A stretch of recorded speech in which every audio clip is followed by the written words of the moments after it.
bigger peak than the cloud. Did it? Yeah. Check out these grippers. This is where I get my feet out. So Hello and welcome to War with a Mate. With me, James. me, Andy, getting right into it. Getting right into it. Going real deep. Climbing in there. Oh, trying to fit in. It's so little space in here. Oh, but I'm in. How about you? Are you in? I'm watching you struggle. I'm going to stay outside. Yeah, probably for the best. There's only room in here for one of us, and that's the victor. Oh, no, we better swap. No, stop trying to climb in here with me. There's no room. There's only room for me. We're now podcasting from burrows. Yeah, I thought it was a bit of an interesting choice that you decided to relocate everything, every earthly possession you have, into this little burrow today. Well, I've been in favour of getting below ground, so lead by example. That's true. You did mention not too long ago you want to be below the surface. You want to be a subterranean boy. Ideally. That's a song, isn't it? I don't know. I feel like you're referencing something. I am. I'm doing that thing I do, but you don't know the song originally, so it doesn't really work. So, Andy, the game, how'd it go today? Pretty good. Start off with some deeply embarrassing news. Yeah, we had a real whoopsie, didn't we, on someone's side? And was it James's side? I mean, I think we're both responsible for keeping each other honest. Yeah, for keeping you honest, yeah, but for stopping you from making such a grand old mistake. So we had to do a little bit of time travel today, because as it would happen, you all may remember last week that I was talking about a certain war crime that Andy had committed, where he walked onto my airfield and he executed a group of engineers. Well, it turns out that was just flight of fancy, because Andy couldn't have even moved those men there. They didn't belong anywhere near that part of the game. I thought they were on hex C4113. They're on hex C4131. I've basically dyslexiated the last two numbers, which means they went from firmly behind my lines to firmly behind yours. So the start of the session, we corrected that, and the SGU's alive. You got the hex numbers wrong. They couldn't have been anywhere near there. I know he swapped those numbers. Jimmy, he swapped them. That is a bit of a chicanery reference for anyone who gets it. One after Magna Carta. Anyway. So yeah, we did a little bit of time travel to undo that. Embarrassing step back, and then some genuine stuff. Yeah, so after I put my men back, got my SGSUs back, and it didn't really impact anything because they didn't have any role they could have fulfilled in between. Nothing material changed. And I think as long as nothing material is changed in future with any of those mishaps during this practice run, we'll sort of do what we can to remedy that and undo it. But when it comes to the actual game, we'll have to just stick with our guns. So, yeah, this is a perfect opportunity to figure out stuff like that and stay extra vigilant. But, after that, you continued more movement because you've actually wrapped up part one of your movement. Yes. Yeah, moved basically the front line forward, and some guys got on the train from Cairo to Matersa Maru. So used the train as well. Yeah, you got on the old choo-choo, the old Thomas and Friends. Yep. The old Gordon. Fired our way across Egypt. James was the most vain train in that, Thomas the Tank. I have quite a funny Thomas the Tank Engine story, actually. Okay, we'll get into that in a little bit. Okay. That sounds very... Actually, no, I need to know now. Okay. I think it was when I was like 4 or 5. My mum came in to me watching Thomas the Tank Engine with my dad. And there's an episode where they go on strike, so Thomas and his friends deliver all of the stuff. And my mum walked in to my dad going, now, what Thomas is doing, what we call someone like that is a scab. And then she was just... This is too early. He was trying to teach you about the ethics of unions through the medium of Thomas the Tank. And how Thomas the Tank Engine is a bad guy because he's a scab. I mean, yeah, Thomas the Tank Guy, he would bend over backwards to please Sir Topham Hatt. So, yeah, he's the worst person to have at the picket line. Yeah. Wouldn't be picket line for train, would it? They'd need something else. Just picket the station. Yeah, I suppose so. There's little white picket fences at the station. I used to have one of those. So some guys got on the train. Yeah, sorry. So they got on a train, not Thomas the Tank, and it wasn't any other scab train either. So they got on the train, they travelled to Mersa Matruh, I believe it was. Yeah. And then you had to figure out which guys had breakdown points to tick over. And every one of your guys that moved had either trucks or tanks. Yes, so none of the trucks broke down, thankfully. It seems like you really have to be hammering the trucks for them to break down, movement-wise. Did lose the 7th Armored Division, lost two tow point of Mark IV light tanks, I think it was, and a tow point of A10 tanks. So there's 3 tow points of tanks sort of just out there in the desert. Out there in the desert for someone to come and repair. Ooh, I wonder who might do that. Well, actually, right now, I don't know if you read the repair rules. None of us can do that because it's in rain. Well, yeah. You can't do anything when it's raining. That's the rules. Those are the stupid bloody rules. Can't expect people to be repairing things in a storm. Yeah. I mean, tell that to the British rail services in Britain. I'm on the train tomorrow. I really hope that it doesn't get slightly wet, otherwise my train will be cancelled. Yeah, you managed to assess the breakdown, and if a truck has 20 or fewer breakdown points accrued, then they don't break down. Yeah, because they negate it. There's a table, and trucks move 2 to the left, which is the good direction for the person who's rolling. So unless they've got more than 20 break points, they shift left, and there's a 100% chance of them having no breakdowns. So the trucks are all fine for the most part. Yeah. So when it comes to the trucks, they are pretty much completely fine unless you drive them through the worst terrains. The worst terrain for breakdown is the desert. If you're in the desert, you accrue 24 breakdown points for every hex that you move through. Which, just to give you a sense of it, the table maxes out at 71 plus. Yes. So if you move 3 hexes, you're pretty much done in terms of the capacity for damage you've done to a vehicle. When it comes to other stuff, a clear hex, for example, your sort of bog standard hex, is 4 breakdown points that are accrued. That is reduced by half if you have a track going over it. The types of terrain vary massively in the kind of breakdown points you accrue, but you were lucky in that only a little bit of your tankage was broke down. Yeah. But I will be getting those. They will be mine. I'll be taking those. Speaking of taking, I took some prisoners. You did. At Beershausen, I believe it is, which is described in the book at one point as an oasis, but it's not registered as an oasis in the technical sense for the game. So the town in real life's probably an oasis, but it's not an oasis enough to be an oasis tile or something. It must be more of a village than it is an oasis. Yeah. So it means that there's not unlimited stores, which is annoying because it means those men would have eaten. Because the Schaffhausen garrison that have just been captured have a very unfortunate position at the start of the game because they are just past the Egypt-Libya border on the Egypt side, which means that I can't start by putting anything over there with them. I can't give them any trucks with resources. I can't even put any supply dumps down there. So it means they start off with absolutely nothing. That includes ammunition. So when Andy's men came a knocking, and quite a few of them came a knocking... I didn't realise that there was like one guy with no ammo in his gun, so I committed a tank division, 2 infantry divisions, and a horse artillery division.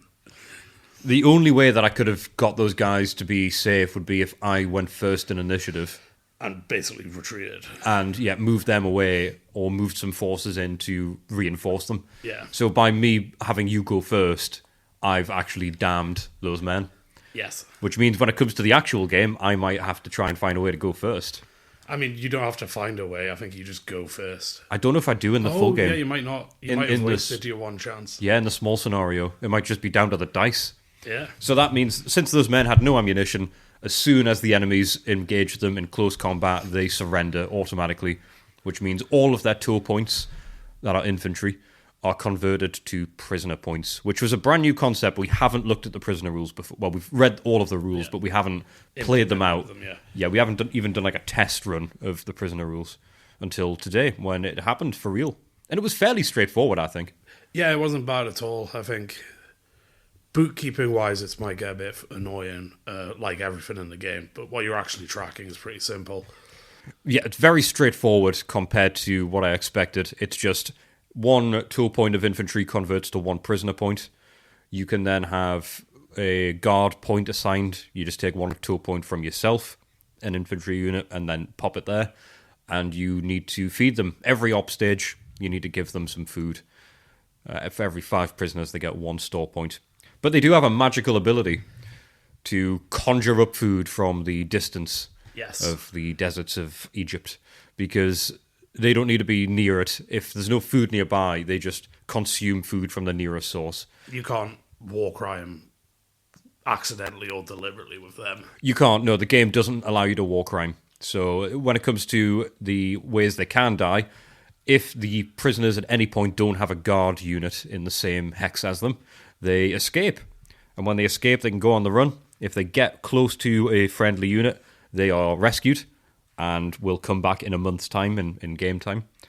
And if they are out there on their lonesome, every turn, every op stage rather, that they don't have water, they lose 10% of their strength and start to slowly die.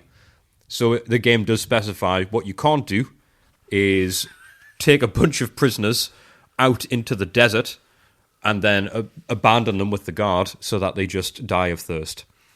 It doesn't let you do that. No death marches. No death marches. So it's good that they thought of that Richard Berg decided to get rid of that bit of abject cruelty from his game. However, there's still a lot of abject cruelty that we seem to be at the receiving end of. Yeah, it's inflicted on the players, not their characters, I guess. That's right. But thankfully, no war crimes have befallen us in real life. That's pretty good. I mean, not yet. Not yet. I mean, there's always time. Don't threaten me with a good time.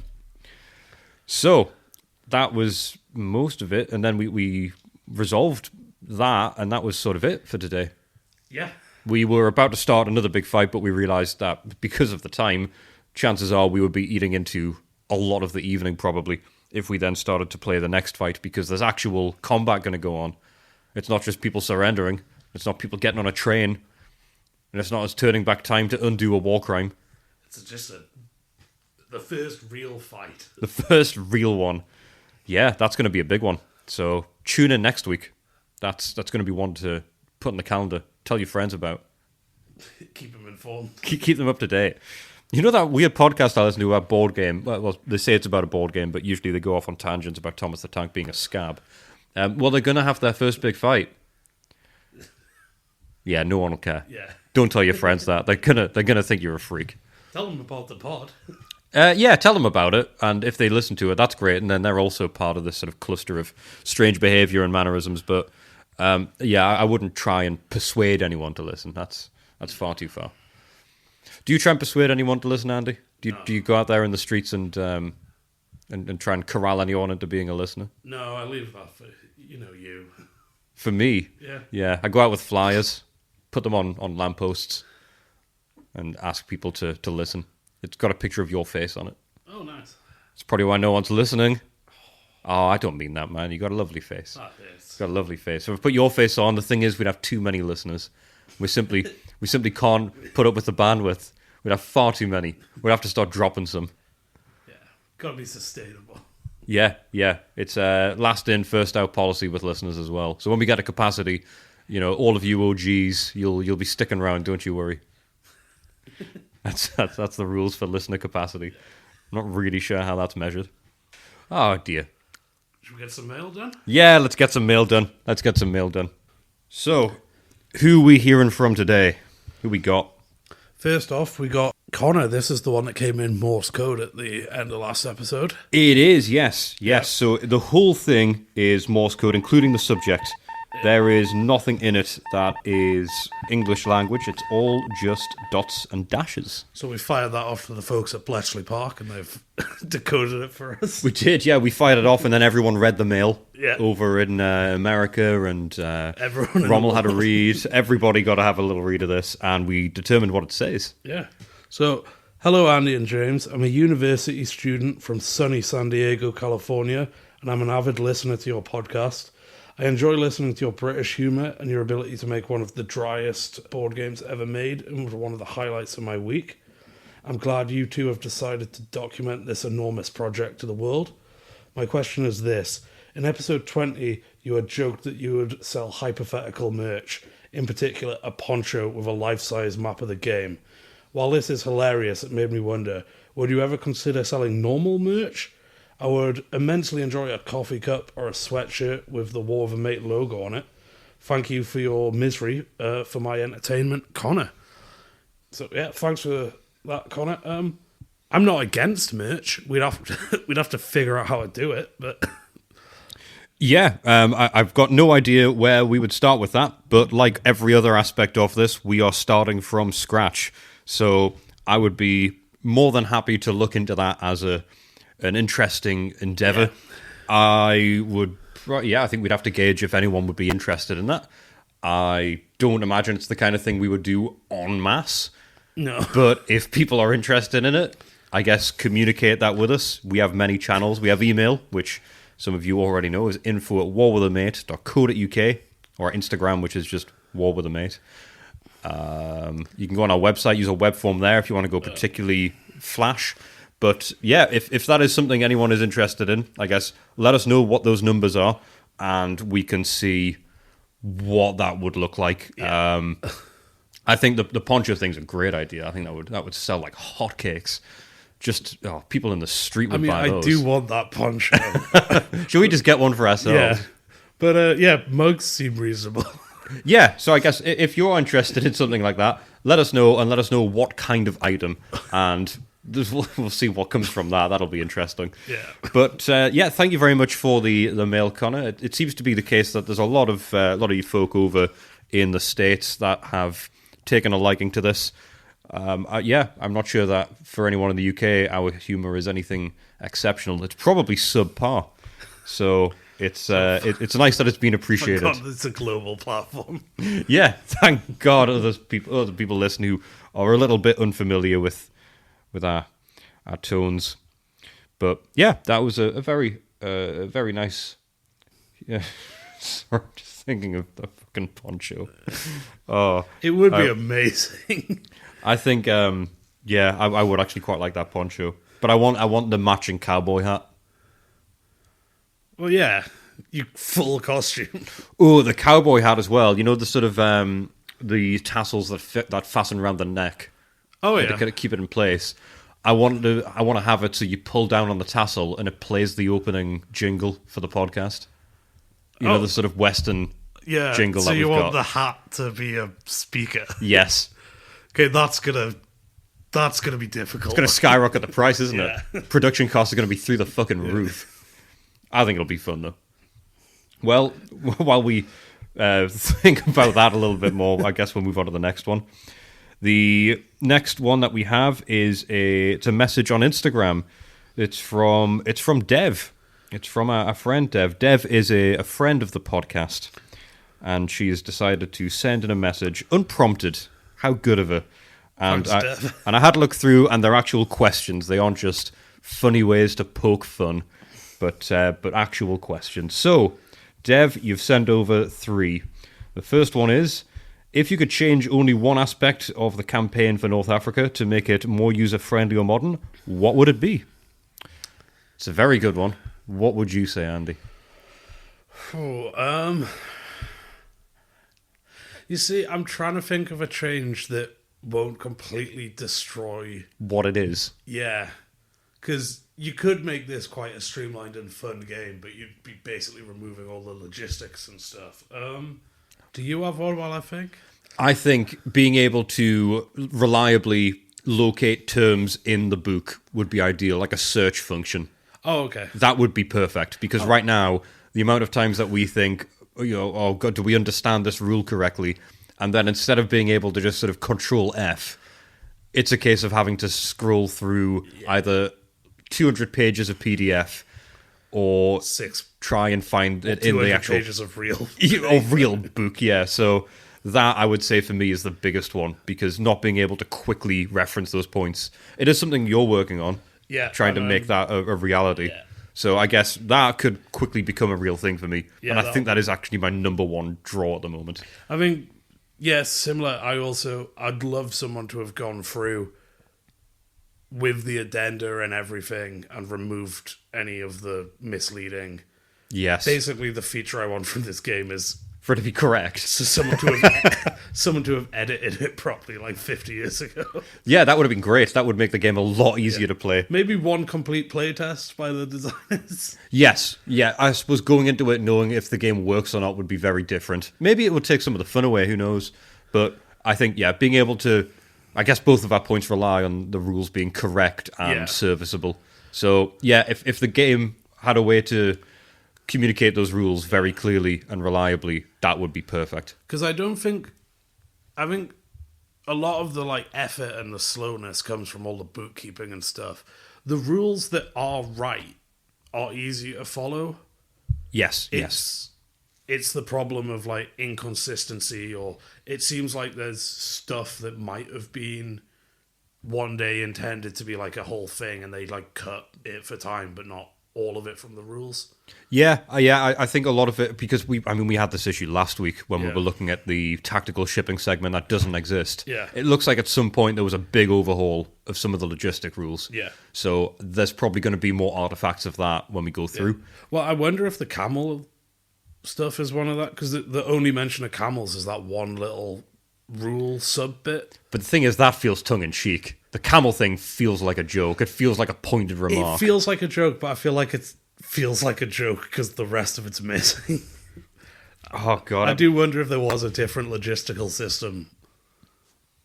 Well, we are still finding these little nuggets of things that seem to exist but don't. So maybe there is actually a camel thing and we have missed it. Something, yeah. The fact that we can't control F camel, it means that we might still, it might still be out there. Who knows? But I suppose maybe you'll have that fixed sometime soon. That would be, God, that would be good. You also ask, Dev, what's your ideal setup for a game session of the campaign for North Africa? Is there a particular snack, drink, not Huel? Well, that's not a drink anyway, that is a meal. It's a nutritionally complete meal. Or environment that helps set the right mood, or just help you get through the admin? Well, that's an interesting one. I suppose, first and foremost, the ideal setup is Andy's living room. That is... I don't think this is an ideal setup. Well, at the moment it is, because it's where the game is. To be fair, we don't really do a whole lot of snacking or reading. Ironically, or I guess quite unironically, just earnestly, I do tend to have a Huel quite often when we play this, because I'll usually be coming from work or elsewhere, and I'll be fairly hungry. It's a very convenient food to have, so I will actually bring a Huel, down that, and then I'm good to go for a few hours. Other than that, we tend to just, I don't know, we don't really graze. No, we'll crack some beers sometimes for the recording. Yeah, towards the end of the play, we'll have a brewski or two, but during play, we need a very clear, sober mind to play this game. So usually it's just soft drinks or Heineken Zero we often go for. A nice Heine Zero. I've been on the sparkling water today, which I know will malign maybe a good portion of our audience, because whenever I talk about sparkling water, people just go apeshit. They absolutely hate. People do find it personally offensive. They really do, and I don't know why. It's just a nice, even more refreshing alternative to normal base person water. Base person water? Yeah, all those normies. Yeah. All those boring All people out there. Fancy bubble havers. Yeah, so that's, I would say there's no specific one or mood. Sometimes what we do though, is we pop on some music in the background, and it does tend to default to quite upbeat rock or a little bit of girly pop. I think it's usually my upbeat mix on Spotify. Yeah. Maybe I should publish that as the official soundtrack to the campaign for North Africa.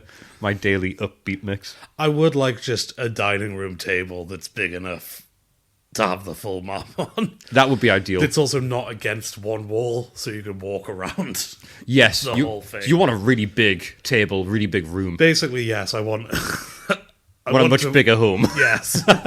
That's not really... has really... a nice side effect of making the game easier. Yeah, I think that's kind of cheating the game. I think that's not really the nature of the wish.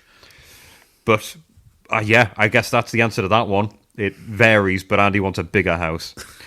And finally, if the campaign for North Africa had a video game version, what features do you think would be necessary to capture the essence of the tabletop or picture frame top experience?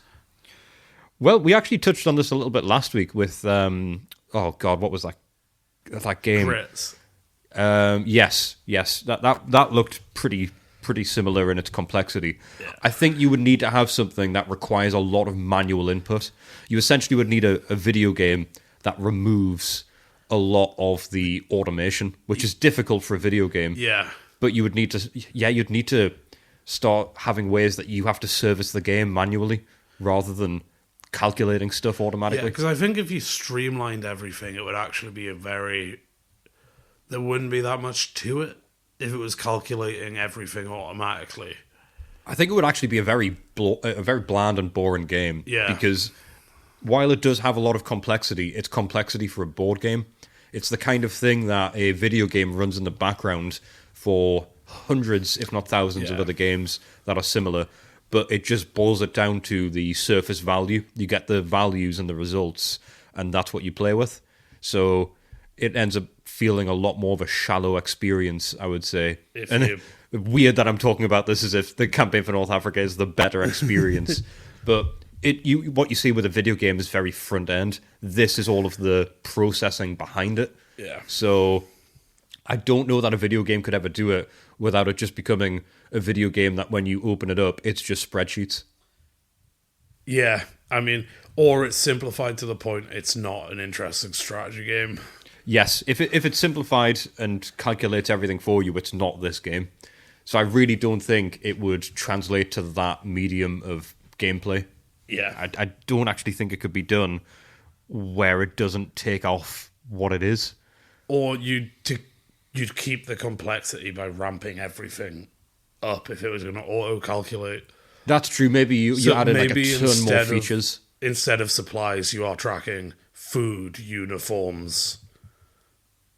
Yeah, you could get a lot more and, granular with it. And like, I feel like if you are going to automate it to capture the same feeling, you'd have an even higher level of like breaking things down and like granularity. Yeah, no, maybe you're right. I think that could be the way to go. Yeah, I think that's probably the way that you capture that difficulty and that complexity by just making it. It feels like drowning in just detail, and I think you'd have to do that again. You'd have to give them that even with the automation.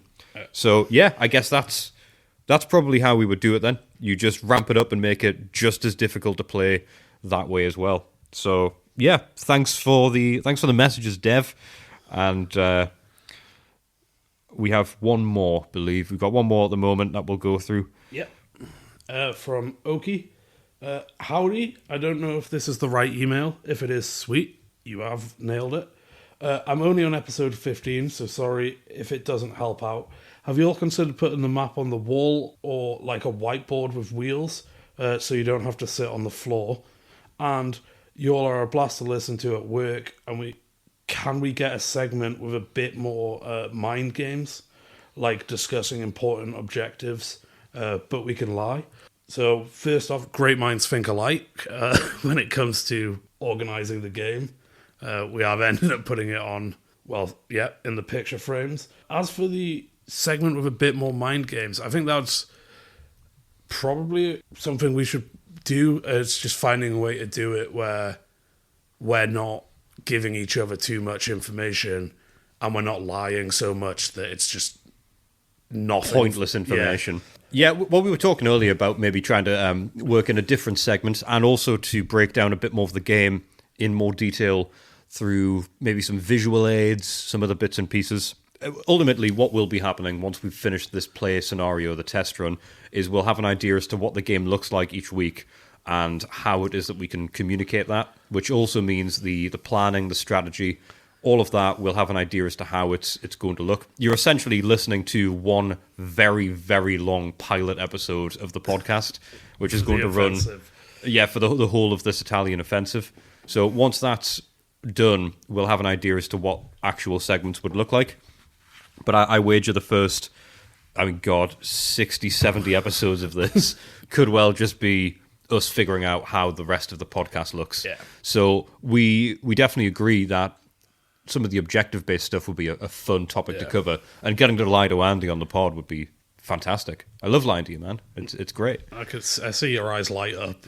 So much that it gives it away every time. That's a good point, actually. I do get giddy with hope. So yes, we agree. It is a fun aspect. We will be working in more lies as we go. But aside from that, when it comes to putting the map on the wall or a whiteboard with wheels, it definitely adds more fun to the game, but it would definitely be knocked over at some point. Yeah.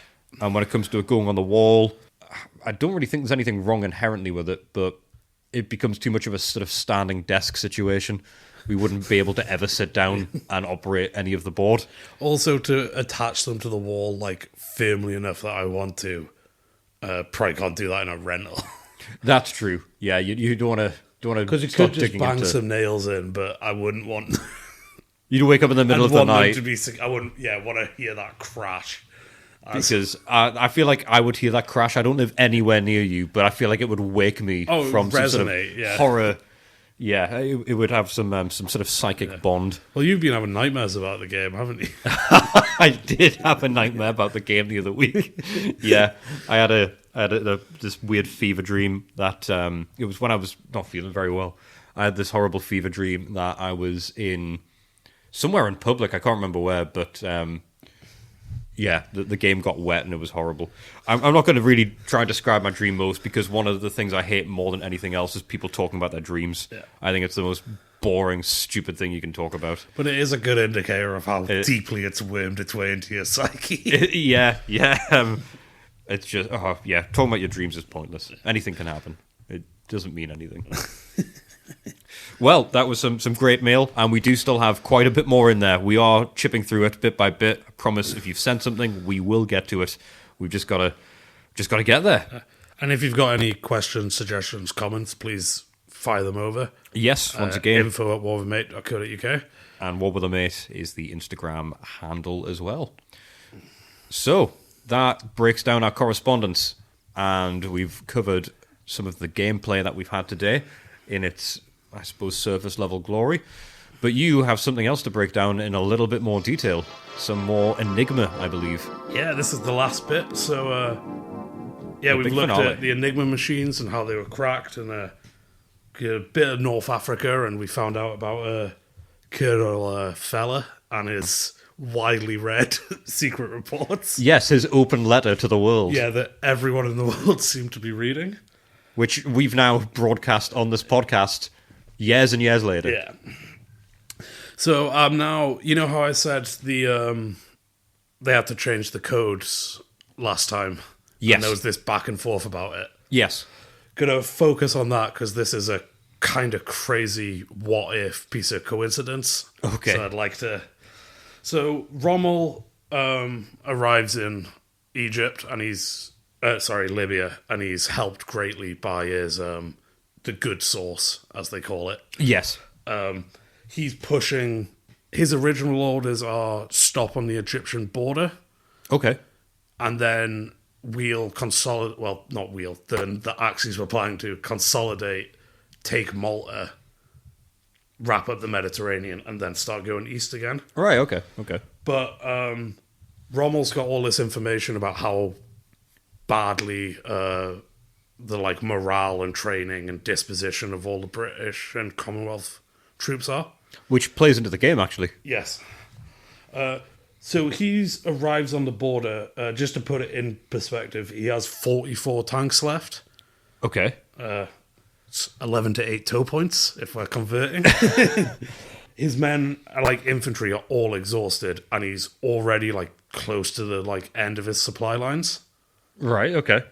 But he believes, based on accurate intelligence from what he has so far, they can push in and take Egypt. So, because in this situation, he's officially under Italian command.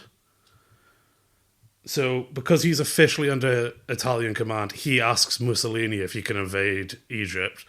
And because Italy's unofficially under German command, Mussolini asks Hitler if Rommel can invade Egypt, and Hitler says yeah. And he has this moment where he's like, you do that, sweep through. We're going to sweep through on the Eastern Front and we'll sort of like meet up in the Middle East, these two armies. That's ambitious. I'm delusional. So he does eventually get permission, and on the 23rd of June, 1942, he crosses the border of Egypt and starts heading towards Cairo and Alexandria. Yeah, I can see that on our board. Okay, so we're going to go back a week. All right, well, let's go back in time. To the 17th of June, and this is in Bletchley Park after, you remember the kickoff about the codes? Yes. Okay, so on the 17th of June, the order's finally given for fellas' codes to be changed. About time. However, because the code he was using was cracked, they were going to send it through a commercial company called the Radio Corporation of America. Okay. Not really an exact reason, it just seems like a paperwork fuck-up. The message doesn't go out until a week later. Right. So Rommel goes into Egypt on the 23rd of June. The message for the code to be changed is sent on the 25th of June, and that's when the last readable code for them is sent. Just as Rommel's driving into Egypt. Okay, that's weird timing. The Commonwealth could not have planned this better if they tried. So, this is an example of what's happening. On the 23rd, the Italians intercept a message saying a squadron of tanks from America is going to be deployed. Okay. They don't read the cancellation message on the 25th. So they think there's, tanks coming. Oh, right. But don't see the order to, cancel it. Secondly, and significantly more importantly, on the 25th, Auchinleck, who's in charge of the British forces at the time, flies to Mersa Matruh and takes direct command of the 8th Army. And he takes most of his army 100 miles back east to El Alamein, leaving a small rear guard at Matruh. This is all unknown to Rommel, who's expecting resistance at Matruh, and then basically that's it. So he runs into a surprise defense. Oh, okay. That he doesn't know about because of the timing.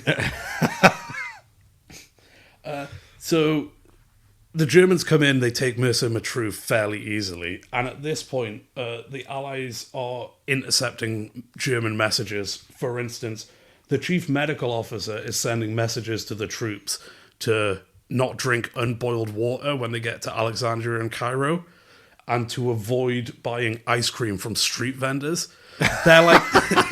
What a fucking stupid message to get. But they're so certain we've got Egypt. They're now doing when we're there, this is the process. Yeah, it's tourist information. Yeah. It's travel advice. So they know there's some forces at El Alamein, but expect to just be mopping them up. Oh dear. So Rommel pushing his army to its absolute limit. His plan basically is my supply lines are fucked, but if I take Alexandria and Cairo, I can resupply there. Yeah. That'll be my plan in a few months' time. So, but he's lost his insight. Meanwhile, Auchinleck has all of Rommel's battle plans and stuff. Yeah. So he mounts a surprise offense, which turns Rommel's certain conquest of Egypt into the first battle of El Alamein. Right.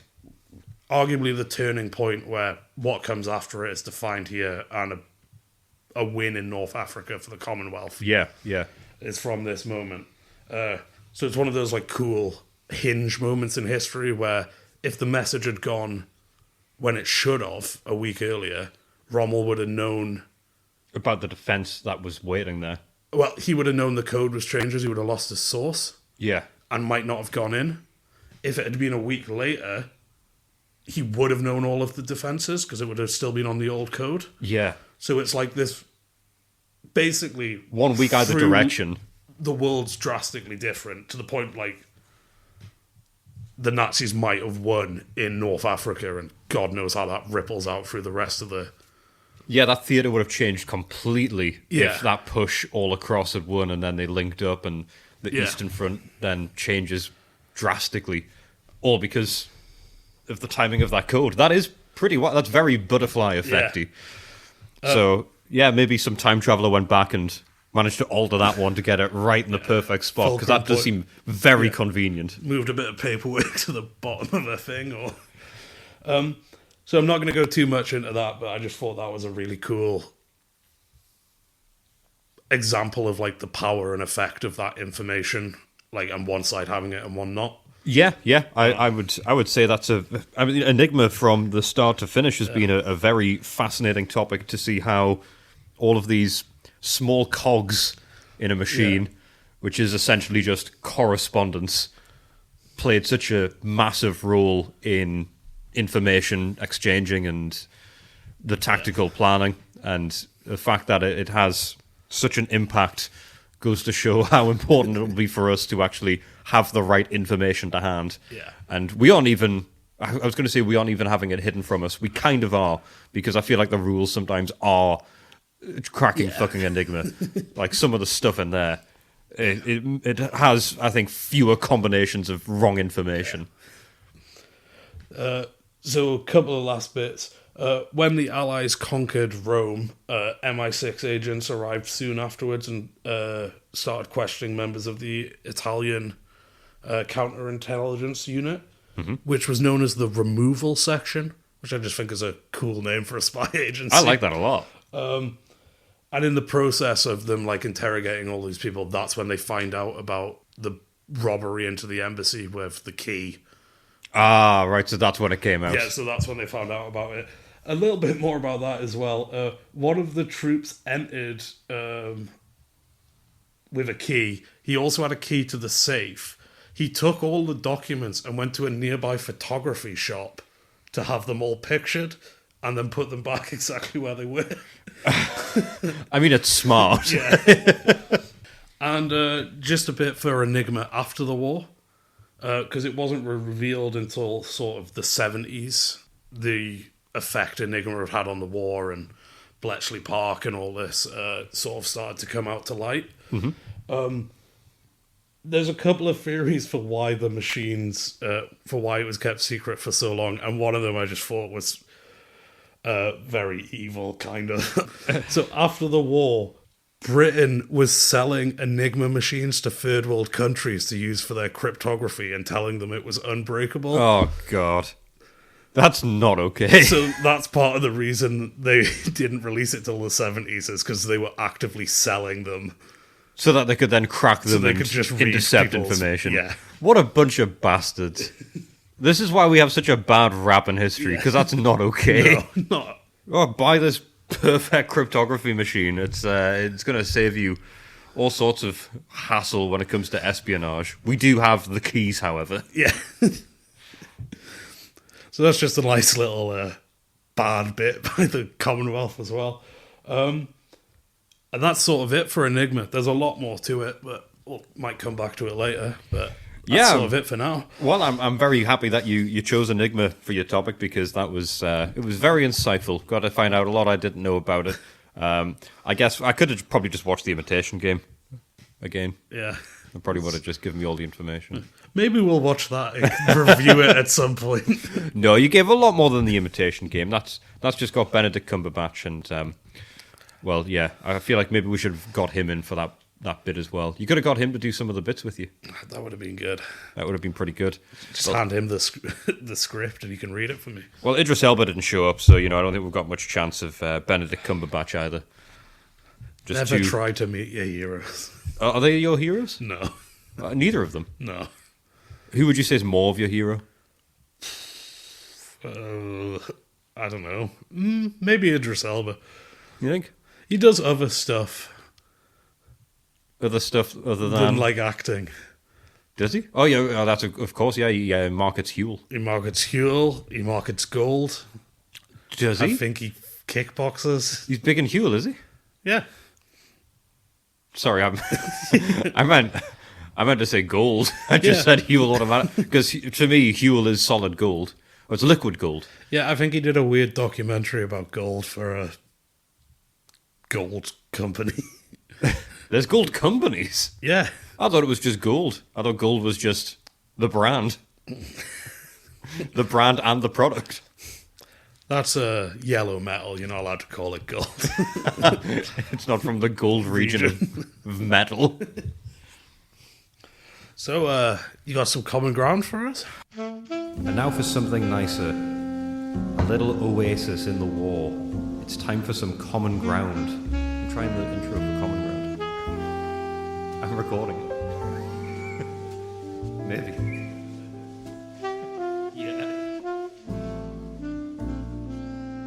I do have some. So for those who aren't familiar, and you should be by now, come on guys, we're like 22 episodes in. This is crazy. When it comes to this podcast, since we're at each other's throats throughout this, going against each other, killing each other's men, sometimes capturing their men, sometimes killing them and then having to turn back time because we didn't actually kill them. Yeah, that's right. You look down on the floor in shame. So we figured, since we are doing that, we need to still stay friends. We need to each week try and find a common ground, and we do so by suggesting a topic. We alternate each week, and we have to find a common ground, something to agree on with that topic. And it's my turn this week. Okay, what we got? I think we need more islands. Okay, Britain does? Globally? Everywhere, globally. Okay. Globally. We need to slice up all of the countries into small islands. Okay, why? Pros: more beaches, more boating. We get to build bridges. Now that one is not just literal, but also metaphorical for building relationships with other areas. I feel like it becomes harder to have all of these borders that divide us when everyone's on a fucking island. Like, small islands as well. Okay. I'm talking like a few square miles. So micronations. Yes. You want to cut the countries up into micronations? Yes. Yes. Okay. They can still keep whatever collective identity they want. It could be an archipelago. They're but just spread across. lots of islands. Okay. Lots of beaches. Everyone is now within walking distance of a beach. How cool is that? I mean, it's not that cool. Well, I was thinking about it because I'm going away. I'm going away tomorrow. I'm going away for a trip along the coast. I'm going to be away for a few days. I'm going to spend a lot of time along the coast, a lot of walking up and down by the coast, and I think that's a really nice thing. But So you want to get rid of it? But I think I've taken that for granted because I was thinking not everyone lives near the coast. We are quite coastal. Okay. So let's give that to the people. I think everyone would have a very different perspective if everybody lived by the coast. I mean, Do you not? not really. Do you not think the coast has shaped your view of the world? Not really. Right then. You seem to have a lot invested in the coast. Yeah, I think it's really cool. But you're getting rid of everything else for this. You're getting rid of mountains, no forests. No, I'm not getting rid of mountains. I never said that. You said you're cutting all the land into beaches. Into the little Into the islands. little I said. islands, sorry. Yes.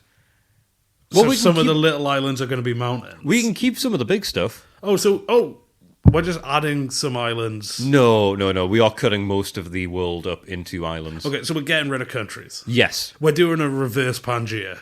Yes, that's it, yes. Think about what Pangea did back in the day. We're gonna take that inspiration and we're going to do that harder and faster. And man-made. Okay. It's like fracking, but it's nice.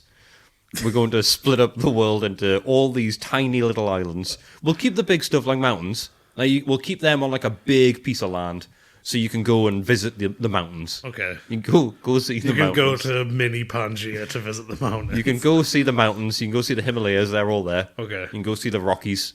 They're still around. Everest have its own little bit. But for everywhere else, everywhere that doesn't have like a massive landmark, Grand Canyon, you can keep that. Keep the Grand Canyon. Okay. We'll even keep a bit of the Sahara Desert, and we'll keep a bit of the Amazon. That's good of you. So we'll keep those. We'll keep a little bit of the lungs of the world. Yes. Well, they'll still exist on the island. We'll just be cutting up the rainforest into thousands of small islands. Okay. But then we'll keep like one big portion of it so that if someone wants to go to like the big rainforest, they can go off and do that. That'd be fun. Okay, so there'll be like rainforest, desert, mountain, and then everything else is like specifically our rainforest, our desert, our mountain. Yeah, we'll keep one of each. Okay, and then the rest is islands. Everything else is islands. Because you like walking along the coast. No, when I was thinking about the fact I'll be walking along the coast, I thought, that's nice. So you want to destroy that? No, so I thought, well, you can now everyone can do it. In small circles? Yeah. Or they can pop over to the next island over. Are these like islands about the size of like Sealand? No, they'd be bigger than Sealand. And Sealand is completely manufactured because it's an old AA battery, I believe. Yeah. No, this is like, actual beaches. That will be the part we have to figure out, though. We'll have to get sand. That's easy. Yeah. Oh, well, I know a guy. Oh, brilliant. There we go. Got a sand guy. Actually, come to think of it, since I'm going to fuck up the desert so much, we'll be able to get all the sand from there. There you go. There we go. We'll get all of the desert sand. Okay, yeah. Is that all right to interact with the beach? It's the same thing. I don't know if it'll, like, interfere with it. You don't think beach sand and desert sand mix? No, I think they're like immiscible. It's like oil and water. Oh, okay. You put them on top of each other, they won't mix. The grains won't, like, get caught up within each other. Yeah, well, you learn something new every day. I can't prove this for certain. I've never been able to get the two of them to get, like, close. We'll check when we go to Libya and Egypt eventually. Well, I guess before then, you gotta tell me where you sit with this. You seem skeptical, man. You seem real skeptical. Untold ecological destruction. I mean, not really. You want to destroy the Amazon?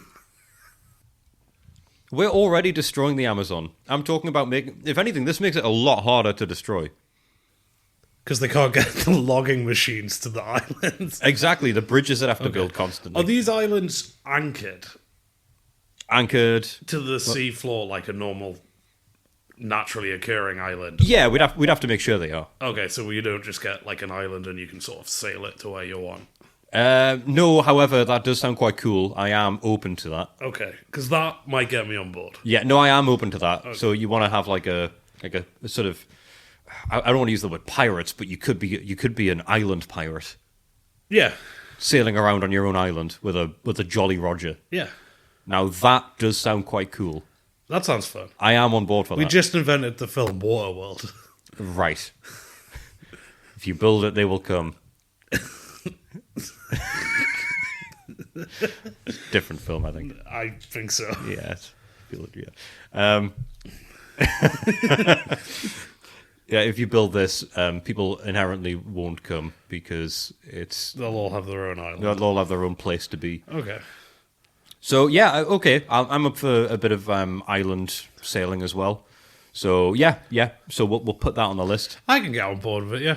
There we go. See, it's not all that bad. No. And then that way we'll have also if they're not sorts of ocean anchored fun. to the seafloor or anything, climate change comes. Your house just gets a little bit closer to the sky. Oh, and that's great. The sky That's what is, you want. Yeah, the sky's exciting. Yeah. The sky is the limit. Cool. So you solved climate change. Oh wow, that's a nice side effect of what I've just talked about. What kind of island are you having? Me personally, yeah. Do you want like a tropical one? Do you want one of those ones with like lighthouses and like the Scottish off the? Well, since I invented the idea, I think I should probably get the best island. Which is for you? It's going to be a bit of everything. Okay, an island with a bunch of different biomes on it. Probably has to be quite big to contain them. I want I think it'll be made of 1 square feet of every other island. So you're doing like an island land tax, but it's like a literal. Yeah, I take a square foot of every other island and I put it on my island. Okay. And that's what my island's made of. You can do your island stuff. Yeah? I'm going to retreat underground still. Right, okay. You know what? These things can work at the same time. Yeah. You can go Poseidon mode.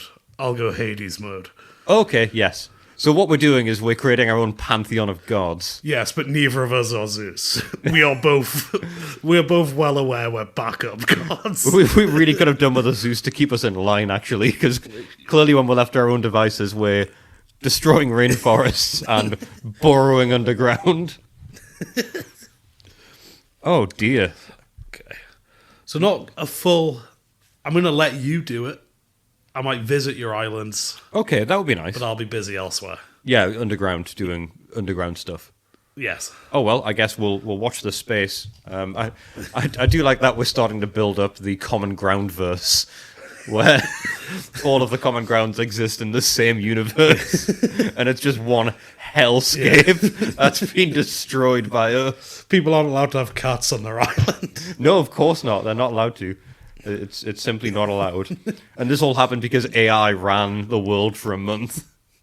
That does feel like a suggestion from AI. Well, I think that covers off pretty much everything we could humanly discuss when it comes to, oh god, every topic ever. Which I think means that we've wrapped up the podcast forever. That might be it. Surprise last episode, Good everyone. try, but you can't escape. Oh, god damn it. Oh well, I thought it was worth a bash. Well, I've got to head off. I've got to wear in these new shoes. These are the most comfy shoes I've ever bought.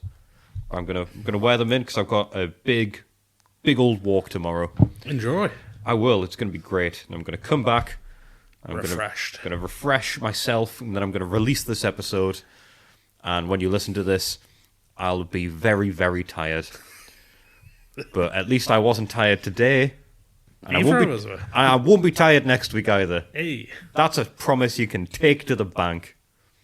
Well, I think that's all I have to say. But if there's anything you guys have to say, you know where to find us. We've already said the email and given the Instagram. I'm not going to give it again. If you want to hear it, go back and listen. info@wolvermate.co.uk. No, Andy, Wolvermate on Instagram. Stop spoon-feeding them.